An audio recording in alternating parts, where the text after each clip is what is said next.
Salut tout le monde, on se retrouve pour une petite vidéo sur Psychonaut. Alors ça va juste être une phase de gameplay où je vais vous montrer que grâce justement à mon tutoriel sur le DXVK HDR de Lilium, on pouvait débloquer des HDR natifs sur des vieux jeux.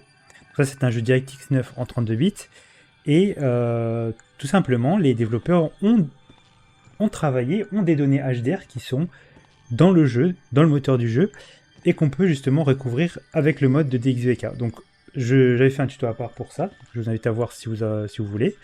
Et du coup, sans avoir besoin de manipulation particulière ou quoi, automatiquement le HDR s'est débloqué. Alors je vais rapidement vous montrer juste les shaders que j'ai mis pour pouvoir justement avoir ça. Donc c'est le Lilium Map SDR Ito HDR. J'ai juste tout simplement choisi Apply Gamma ici pour débloquer le HDR. Et derrière, ça nous permet d'avoir du coup un HDR natif qui peut monter jusqu'à très très haut en nit, parce qu'il n'y a aucun mappage tonal, mais ça nous permet voilà, d'avoir un vrai HDR donc natif qui n'affecte pas l'interface, qui a beaucoup plus de détails que du SDR. Alors je vous montrerai pas la comparaison parce qu'il faut les installer, mais c'est vraiment du HDR natif et ça marche pareil pour Dead Space 2, Fallout New Vegas et plein d'autres jeux. Donc il faut les trouver, il faut savoir lesquels justement profitent de ça. Mais on a justement un HDR natif voilà, qui peut fonctionner sur des vieux jeux. Donc c'est pas limité à des jeux récents. Et tout ça sans RenoDX ou quoi que ce soit. C'est vraiment l'outil d'XVK de Lilium qui permet d'avoir ce HDR natif qui est présenté. Alors justement, pour avoir débloqué le HDR natif, j'ai quand même dû appliquer donc le dxvk.conf expérimental qui débloque un maximum d'upgrade sur le moteur. Avec le safest, vous aurez que du swapchain, c'est tout. Mais voilà, plus on monte et plus on a justement de ressources débloquées. Et c'est l'expérimental que j'ai utilisé pour avoir le HDR natif sur Psychonaut 1.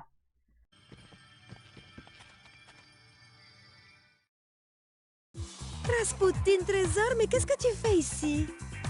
Je suis venu danser. Je peux? Bien sûr, la fête ne s'arrête jamais ici. C'est parti. Je serai dans une autre partie de mon esprit à faire la fête avec quelques vieux souvenirs. Mais tu peux t'amuser ici. Pas grand chose à faire ici à part nettoyer toutes les toiles, ramasser toutes les bribes et ouvrir les coffres qui restent.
Ça y est.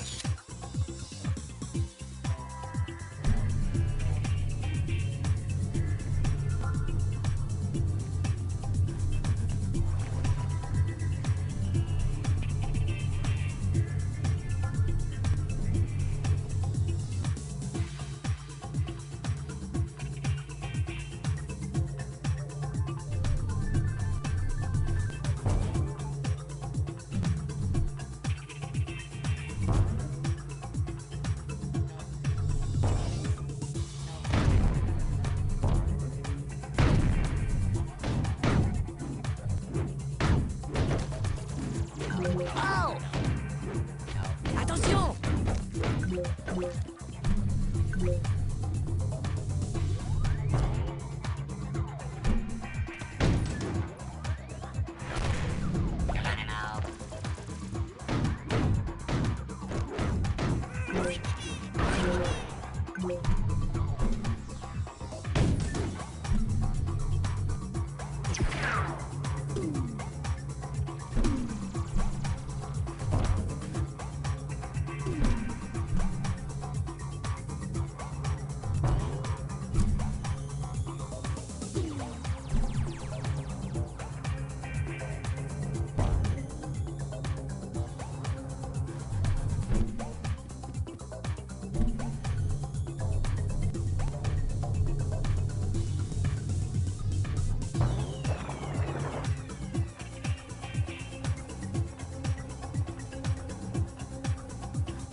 Bon, d'accord.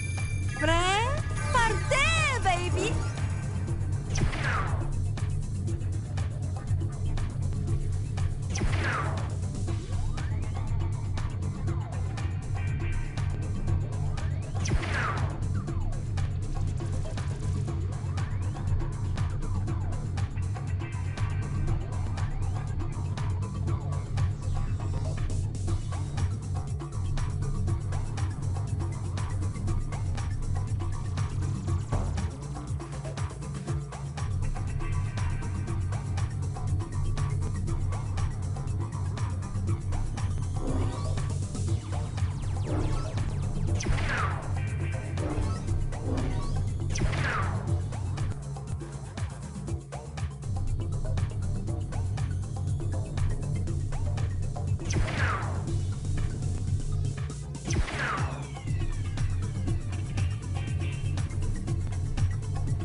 Tu as réussi! Tu es aussi rapide que l'éclair! Je suis si fière de toi, Trésor!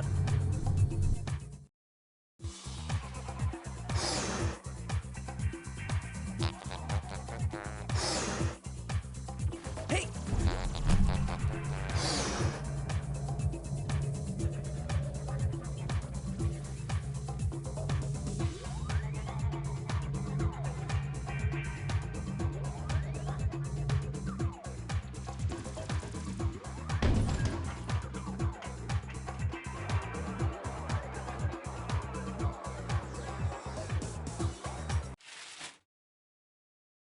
Donc déjà à l'époque, même si les développeurs n'avaient une conception tout à fait théorique du HDR. C'est-à-dire qu'il n'y avait pas les écrans pour pouvoir justement voir le rendu en sortie ou bien pouvoir justement affecter, enfin créer un HDR natif pour les jeux. Les valeurs dans le moteur étaient déjà créées telles quelles, avec du HDR en tête. Et les premiers jeux comme Far Cry 1 ou Half-Life 2 Lost Coast avaient justement ce type d'idée en tête, c'est-à-dire essayer de donner une impression de HDR même en étant en SDR, avec par exemple des effets comme l'adaptation de l'œil ou le bloom. Eh bien, maintenant, on peut se permettre justement de débloquer le plein potentiel de ces jeux avec du HDR pur et pouvoir justement avoir des détails beaucoup plus magnifiés et comme d'habitude avec aucun coût de performance. Là justement on voit la différence entre le SDR et le HDR. En SDR tous les détails de la texture n'apparaissent pas, alors qu'en HDR on arrive à tout voir, c'est beaucoup plus brillant, beaucoup plus lumineux.